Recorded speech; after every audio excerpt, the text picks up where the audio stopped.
ફરીથી આજે આપણે ધોરણ 10નું ચેપ્ટર 8 સજીવોમાં પ્રજનન વિશે સમજૂતી મેળવીએ। સજીવોમાં પ્રજનન વિશે સમજૂતી મેળવતા પહેલાં આપણે આગળના લેક્ચરનું થોડું રિવિઝન કરીએ। આગળના લેક્ચરમાં શું ભણ્યા હતા આપણે? તો કે આગળના લેક્ચરની અંદર ઘણા બધા ટોપિક ભણ્યા હતા। ભિન્નતાના સજીવો શા માટે પ્રજનન કરે, ભિન્નતા સૌથી વધારે કયા પ્રજનનમાં જોવા મળે, લિંગીમાં જોવા મળે કે અલિંગીમાં? જવાબ આપજો। સૌથી વધારે ભિન્નતા કેમાં જોવા મળશે? તો કે સૌથી વધારે ભિન્નતા છે એ લિંગી પ્રજનનમાં જોવા મળે। અલિંગી પ્રજનનમાં ભિન્નતા છે સૌથી ઓછી જોવા મળે, બરાબર। ત્યારબાદ આપણે ભાજન વિશે સમજૂતી મેળવી હતી। ભાજન એટલે શું હતું? તો કે કોઈ સજીવ છે એમાં નવા સજીવોનો વિકાસ થાય, એક કોષીય સજીવમાંથી નવા બે સજીવોનો વિકાસ થાય, જેને ભાજન તરીકે ઓળખાતું હતું। તેમાં બહુભાજન અને દ્વિભાજન વિશે સમજૂતી મેળવી હતી। બહુભાજન એટલે શું? તો કે એક કોષમાંથી બે બને, બરાબર, એને એક કોષમાંથી બે બને એને દ્વિભાજન કહેવાય, બરાબર। અને એકમાંથી અનેક બને એને શું કહેવાય? તો કે બહુભાજન તરીકે ઓળખવામાં આવતું હતું। ફરીથી કહું છું, દ્વિભાજન એટલે શું? એક અમીબા પિતૃમાંથી બે બાળ અમીબા બનતા હતા, આ બે બાળ અમીબાને શું કહેવાય? તો કે દ્વિભાજન। અને એકમાંથી અનેક સજીવો બને એને બહુભાજન તરીકે ઓળખવામાં આવે છે। તો વિદ્યાર્થી મિત્રો, આજના લેક્ચરની અંદર આ ટોપિક ખૂબ જ સમજવા જરૂરી છે। આ એટલા માટે લખેલું છે કે આપણે એક એક પોઈન્ટ સરળતાથી સમજી શકીએ, બાકી આખું લખીએ તો વધારે સમય જાય, એટલા માટે મેં શરૂઆતથી જ લખી આપ્યું। એટલે એનો મતલબ એવો કે આપણે વધારે ટાઈમ જોઈએ નહીં અને સરળતાથી એક એક પોઈન્ટ આપણે સમજી શકીએ। હવે બહુભાજન બાદ એક ટોપિક બીજો ભણવાનો છે, અહીં લખું છું, નીચે યાદ રાખજો।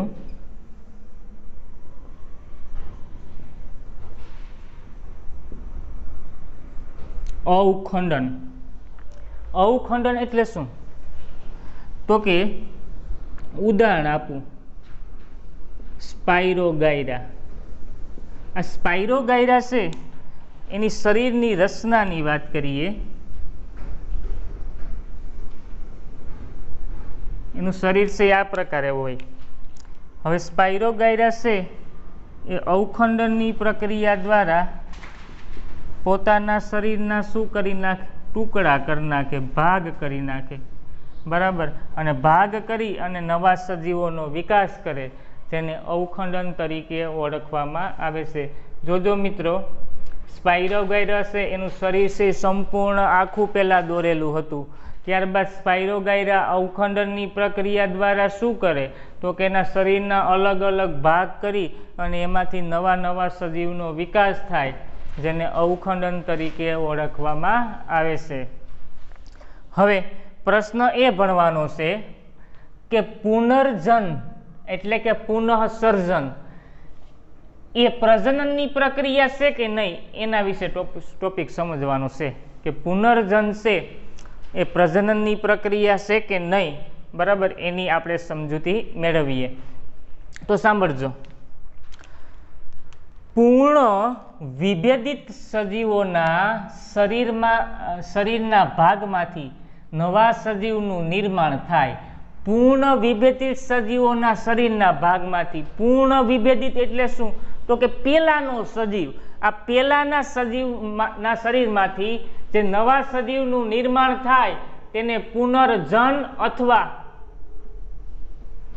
પુનઃસર્જન તરીકે ઓળખવામાં આવે, જેને પુનર્જન અથવા પુનઃસર્જન તરીકે ઓળખવામાં આવે। યાદ રાખજો, પૂર્ણ વિભેદિત સજીવના શરીરના ભાગમાંથી નવા સજીવનું નિર્માણ, પિતૃમાંથી જે નવા સજીવનું નિર્માણ કરવામાં આવે, આ ક્રિયાને શું કહેવાય? તો કે પુનર્જન તરીકે ઓળખવામાં આવે છે। જો પિતૃ શરીર તૂટીને કેટલાક ટુકડા થઈ જાય તો આ ટુકડામાંથી કેટલાક વૃદ્ધિ પામી અને નવા સજીવનો વિકાસ કરે। જોજો, આ સજીવ છે એ પિતૃ છે। હવે પિતૃમાંથી પિતૃ સજીવના અલગ અલગ ભાગ પડી ગયા, આ ભાગ પડી અને એમાંથી જો આ ભાગ છે એ અગ્ર છે એટલે શીર્ષવાળો ભાગ છે, આ ભાગ છે એ મધ્ય ખંડ છે, बराबर। अने आ भाग छे ए पश्वखंड छे। आ बधाय टुकड़ाओनुं एक शरीर बने जेने पुनर्जन तरीके आ नवा सजीव छे। आ नवा सजीव छे पोतानो आ रीतना विकास करतो जोवा मळे। आ खंडो कोना छे तो के प्लेनेरियाना शरीरना छे। कोना खंडो छे तो के प्लेनेरियाना शरीरना। उदाहरण तरीके हाइड्रा प्लेनेरिया तारा माछली ए केटलाक टुकड़ाओ में विकास पामी अने संपूर्ण सजीव में विकास पामे। कोण कोण तो के हाइड्रा प्लेनेरिया अने तारा माछली ए केटलाक टुकड़ा एनु शरीर पहला पितृ संपूर्ण होय ए संपूर्ण शरीर मांथी शुं करे तो के संपूर्ण शरीर मांथी आ बधा सजीवो छे बराबर एना टुकड़ा पड़े अने टुकड़ामांथी एक अंते नवो बाळ सजीव बने। केवो सजीव बने? बाळ। तो एमां कोण कोण भाग भजवे तो के हाइड्रा प्लेनेरिया अने तारा माछली।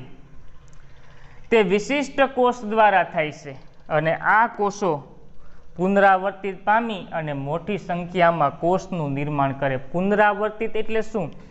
जो आ प्लेनेरियानुं आखुं शरीर छे आ शरीरना शुं थई गया था तो के टुकड़ा। टुकड़ा एटले शुं? भाग। अने आ टुकड़ामां पाछा कोष छे पुनरावर्तित थाय। पुनरावर्तित एटले एना शरीरनी अंदर रहेली तमाम अंगिकाओनुं शुं करे? निर्माण। अने निर्माण करी अने त्यारबाद शुं थाय तो के एनो विकास थाय अने विकास बाद शुं थाय तो के एनी वृद्धि थाय अने वृद्धि बाद शुं थाय तो के आ टुकड़ामांथी एक संपूर्ण नवा सजीव तरीके विकास पामे अने संपूर्ण नवा सजीव तरीके विकास पामी अने तेनी वृद्धि करे। पण मित्रों प्रश्न शुं हतो के पुनर्जन ए प्रजनननी प्रक्रिया साथे संकळायेलो छे? शुं कहो तमारुं मंतव्य? नो। केम? तो के आम छतां पुनर्जन ए प्रजनननी प्रक्रिया ने समान नथी कारण के नवा सजीवनो विकास थतो नथी। मित्रों पितृनुं शरीर हतुं एमांथी 3 भाग परीने नवा सजीवनो विकास थयो पण 3 मांथी कोई चौथुं सजीवनो निर्माण 4 नंबरना सजीवनो निर्माण थयो नथी।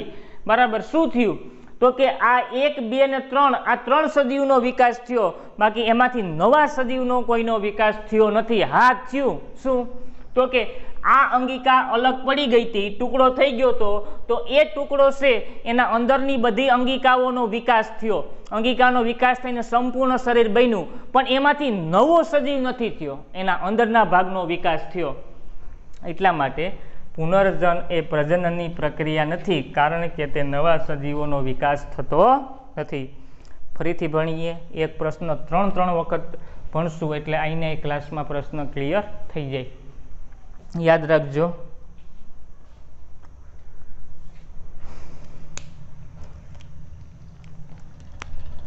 पूर्ण विभेदित सजीवोना शरीरना भागमांथी नवा सजीवनुं निर्माण थाय छे।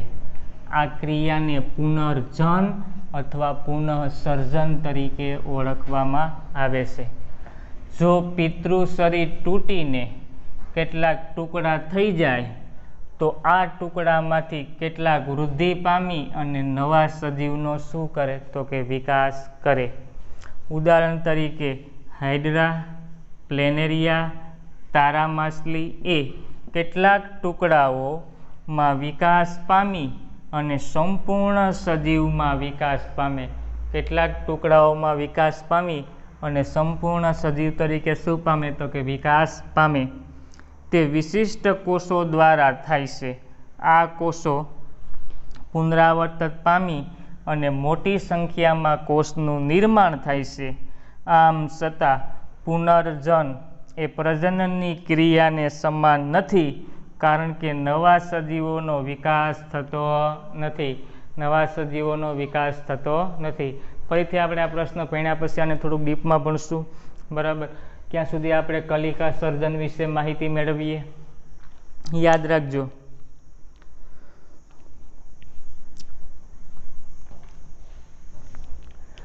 ईस्ट में नानी कलिका जेवी बाह्य वृद्धि पामेली। ईस्ट में नानी कलिका जेवी बाह्य वृद्धि पामेली। बराबर। ए बाह्य वृद्धि पामेली रचना कोष सपाटी परथी अलग पड़े छे। અને સ્વતંત્ર સજીવ તરીકે વૃદ્ધિ પામે. શું કીધું? ઈસ્ટમાં નાની કલિકા જે બાહ્ય વૃદ્ધિ પામેલી. આ અત્યારે આ એક ઈસ્ટનું શરીર છે. આ ઈસ્ટના શરીર છે બરાબર. એની અંદર જ્યારે એક બાહ્ય ભાગમાં નવી વૃદ્ધિકા નિર્માણ પામે. જો આ શરીર આ પ્રકારે હતું, આ શરીર થોડીક લંબાઈ વધી, એનો મતલબ શું? તો કે આ બાહ્ય કલિકાનો વિકાસ થયો. આ બાહ્ય કલિકા વૃદ્ધિ અને વિકાસ પામી અને કેટલીક વખત આવી ક્રિયા 3 થી 4 વખત સતત શૃંખલા વસાહત રચાય.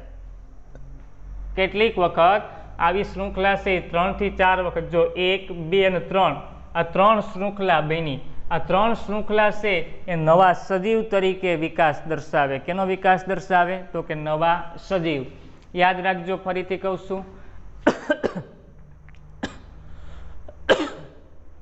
ઈસ્ટમાં નાની કલિકા જેવી બાહ્ય વૃદ્ધિ પામેલી રચના કોષની સપાટી પરથી અલગ પડે. ટૂંકમાં આ શરીર કોનું છે? તો કે ઈસ્ટ. આ ઈસ્ટનું શરીર છે એ અત્યારે સંપૂર્ણ આ અવસ્થામાં છે. હવે એ બાહ્ય કલિકા વૃદ્ધિ પામે એટલે ઉપરના ભાગની શું થાય? તો કે વૃદ્ધિ પામે. અને વૃદ્ધિ પામી અને એમાંથી એક નવી કલિકા બને. પણ મિત્રો ઘણી વખત એવું જોવા મળે ઈસ્ટમાં 3 થી 4 કલિકાઓ વૃદ્ધિ પામીને શું કરે? વિકાસ. અને સંપૂર્ણ નવા સજીવ તરીકે વૃદ્ધિ પામે. તો આપણે કલિકા સર્જનની વાત કરી. બીજી થોડી આગળ વાત કરીએ. કેટલીક નીચલી કક્ષાના પ્રાણીઓ જેવા કે હાઇડ્રા કલિકા સર્જન દ્વારા પુનર્જનનની ક્ષમતાવાળા કોષનો ઉપયોગ કરે. પુનર્જનની ક્ષમતાવાળા કોષનો ઉપયોગ કરે. કેમ કરે હું તમને કહું હમણાં. બહારની સપાટીનું વિભાજન બહારની સપાટીનું વિભાજન થાય ને તો એ બહારની સપાટી ઉપસી આવે. ઉપસી આવેલી સપાટીને શું કહેવાય? તો કે કલિકા તરીકે ઓળખાય. કલિકા એટલે શું? તો કે વૃદ્ધિ પામી અને બાળ સજીવમાં ફેરવાય. વૃદ્ધિ પામીને કેમાં ફેરવાય? તો કે બાળ સજીવ. અને બાળ સજીવની અંદર ફેરવાય તો આ બાળ સજીવ છે એ સંપૂર્ણ વિકાસ પામી અને પિતૃથી અલગ પડે. તો આપણે સમજૂતી કોની મેળવતા હતા? તો કે હાઇડ્રાની. તો હાઇડ્રાનું શરીર દોરીને તમને સમજાવું.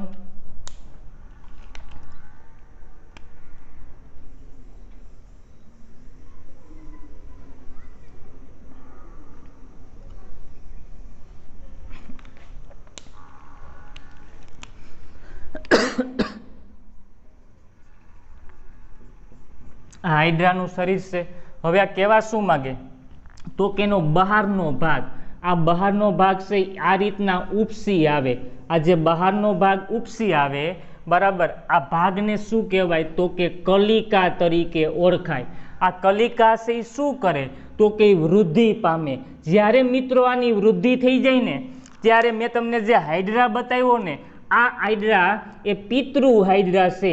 એમાંથી કોઈ એક નવી સપાટી ઉપર બહારની સપાટીએ જે કલિકા ઉપસી આવેલી છે જેને બાળ હાઇડ્રા તરીકે ઓળખાય. શું કહેવાય?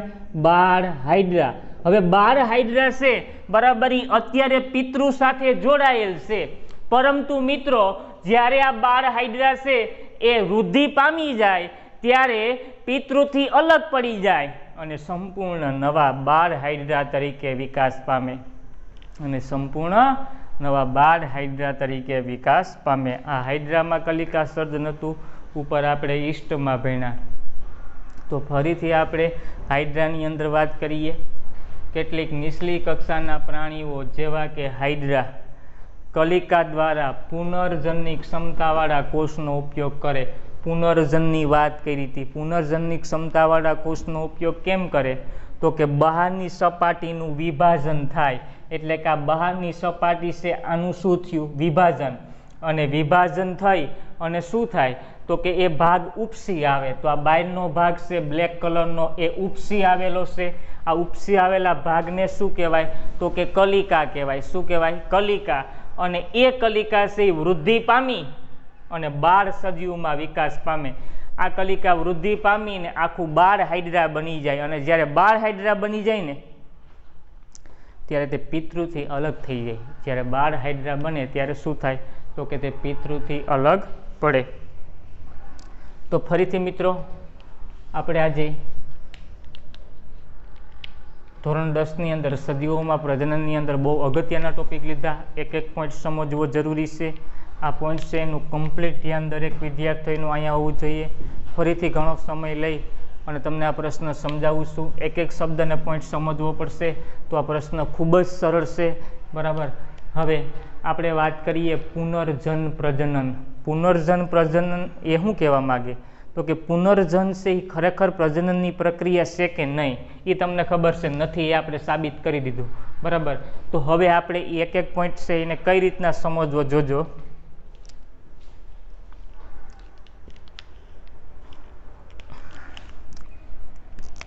પૂર્ણ વિભેદિત એક શબ્દ સમજાવું છું। પૂર્ણ વિભેદિત એટલે કે આગળનો સજીવના શરીરના ભાગમાંથી, પિતૃ સજીવના શરીરના ભાગમાંથી જે નવા સજીવનું નિર્માણ થાય, પિતૃમાંથી નવો જે બાળ બને, આ ક્રિયાને પુનર્જન કહેવાય। એવું કહેવાય, સમજો। પૂર્ણ વિભેદિત સજીવના શરીરમાંથી નવા સજીવનું નિર્માણ થાય। ટૂંકમાં હું કહેવા એવું માગું છું કે એક પિતૃ સજીવ હતો, આ પિતૃ સજીવ છે, એમાંથી 12 સજીવ બને, પણ કઈ રીતના તો કે આના 3 ભાગ થઈ જાય, એમાં એનો વિકાસ થાય, બાકી 4 નંબરનો કોઈ 12 સજીવ બનતો નથી। એમાંથી ને એમાંથી જે સજીવનું નિર્માણ થાય એને શું કહેવાય તો કે પૂર્ણ વિભેદિત।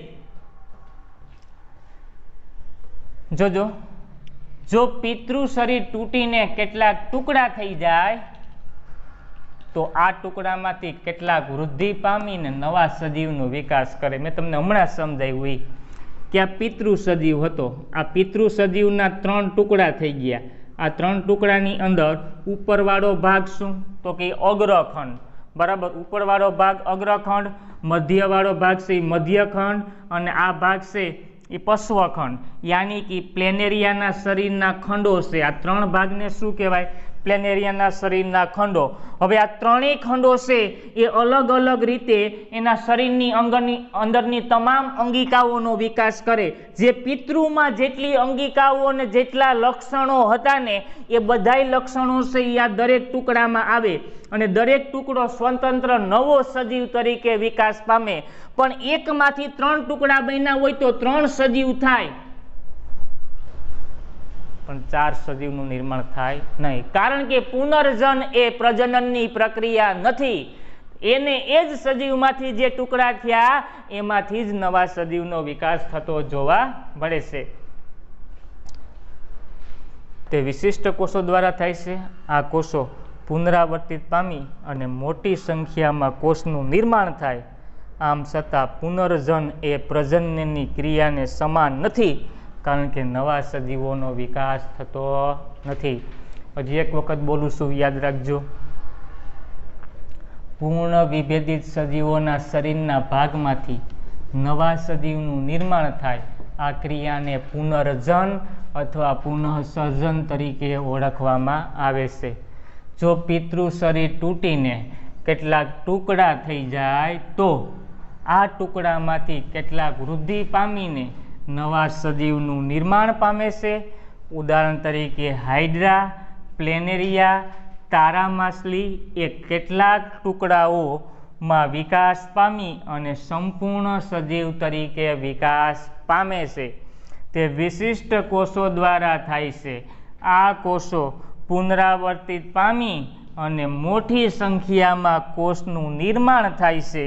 આમ છતાં પુનર્જન એ પ્રજનનની પ્રક્રિયાને સમાન નથી, કારણ કે નવા સજીવોનો વિકાસ થતો નથી।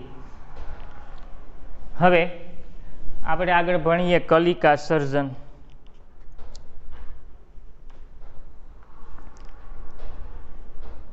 જો કલિકા સર્જનની વાત કરું, કલિકા સર્જનની અંદર શું કીધું તો કે ઈસ્ટમાં નાની કલિકા જેવી બાહ્ય વૃદ્ધિ પામેલી રચનાના કોષ સપાટી પરથી અલગ પડે અને સ્વતંત્ર સજીવ તરીકે વૃદ્ધિ પામે.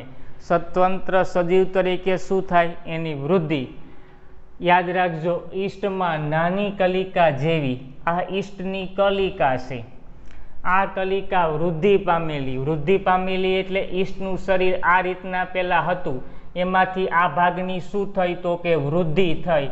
આ ભાગની જે વૃદ્ધિ થઈ, બરાબર, એ સપાટી પરથી અલગ પડીને આ સપાટી છે, આ સપાટીથી શું થયું? તો કે અલગ પડી ગયું. જોજો, પેલા શું થયું? તો કે એક આવો ગોળ જેવો ભાગ હતો, ગોળમાંથી લાંબો ભાગ થયો, લાંબોમાંથી સ્વતંત્ર અલગ પડી ગયો, અને અલગ પડીને કેટલી વખત તો 3 થી 4 શૃંખલા બનાવે. કેટલી બનાવે? 3 થી 4. આમ કેટલીક વખત આવી ક્રિયા 3 થી 4 વખત સતત શૃંખલા વસાહત રચાય. આમ નવા સજીવનું ઈસ્ટમાં નિર્માણ થતું જોવા મળે છે. ફરીથી કહું છું, કલિકા સર્જન. ઈસ્ટમાં નાની કલિકા જેવી કે બાહ્ય વૃદ્ધિ પામેલી રચના કોષ સપાટી પરથી અલગ પડે છે અને સ્વતંત્ર સજીવ તરીકે વૃદ્ધિ પામે છે. કેટલીક વખત આવી ક્રિયા 3 થી 4 વખત સતત થતા શૃંખલા વસાહત થાય. શૃંખલા કેવી થશે? તો કે વસાહત. હવે જોઈએ હાઇડ્રામાં કલિકા સર્જન. કેટલી નીચલી કક્ષાના પ્રાણીઓ જેવા કે હાઇડ્રા કલિકા સર્જન દ્વારા પુનઃસર્જનની ક્ષમતાવાળા કોષનો ઉપયોગ કરે. પુનઃસર્જનની ક્ષમતાવાળા કોષનો ઉપયોગ કરે એટલે શું? તો કે એની બહારની સપાટી છે ને ઉપસી આવે. જો બહારની સપાટી ઉપસી આવે તો સપાટીનું શું થાય? તો કે વિભાજન થાય. શું થાય? વિભાજન. અને જો સપાટીનું વિભાજન થાય તો એ સપાટી શું થાય? તો કે ઉપસી આવે. આ ઉપસી આવેલો ભાગ છે એને કલિકા તરીકે ઓળખવામાં આવે. શું કહેવાય? કલિકા. અને એ કલિકા વૃદ્ધિ પામી અને નવા બાળ હાઇડ્રા બને. મિત્રો, જ્યારે નવા બાળ હાઇડ્રા બને ને ત્યારે પિતૃથી અલગ પડી જાય, અને પિતૃથી અલગ પડી અને સંપૂર્ણ બાળ હાઇડ્રા તરીકે વિકાસ પામે. કેટલાક નીચલી કક્ષાના પ્રાણીઓ જેવા કે હાઇડ્રા કલિકા દ્વારા પુનર્જનની ક્ષમતાવાળા કોષનો ઉપયોગ કરે. પુનર્જનની ક્ષમતાવાળા કોષનો ઉપયોગ કરે એટલે શું? તો કે બહારની સપાટીનું વિભાજન થાય. વિભાજન થાય તો શું થાય? તો કે ઉપસી આવે. ઉપસી આવે તો એને શું કહેવાય? તો કે કલિકા તરીકે ઓળખવામાં આવે. એ કલિકા વૃદ્ધિ પામી અને નવા બાળ હાઇડ્રા તરીકે વિકાસ પામે. તો વિદ્યાર્થી મિત્રો, આજના લેક્ચરની અંદર અવખંડન, પુનર્જન, ત્યારબાદ આપણે કલિકા સર્જન, આવા 3 ટોપિક વિશે સમજૂતી મેળવી. આ ખૂબ જ અગત્યના અને ખૂબ જ સમજા જેવા સારા એવા ટોપિક છે.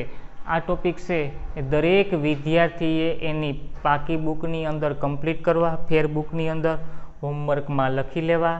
અને આ પ્રશ્ન છે એ ખૂબ જ અગત્યના છે.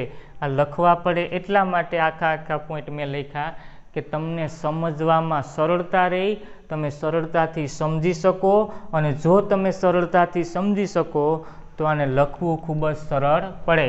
એટલા માટે દરેક વિદ્યાર્થીએ પ્રથમ આપણે લેક્ચરની અંદર મનુષ્યના લિંગી પ્રજનનના તમામ ટોપિક પૂર્ણ કરેલા હતા.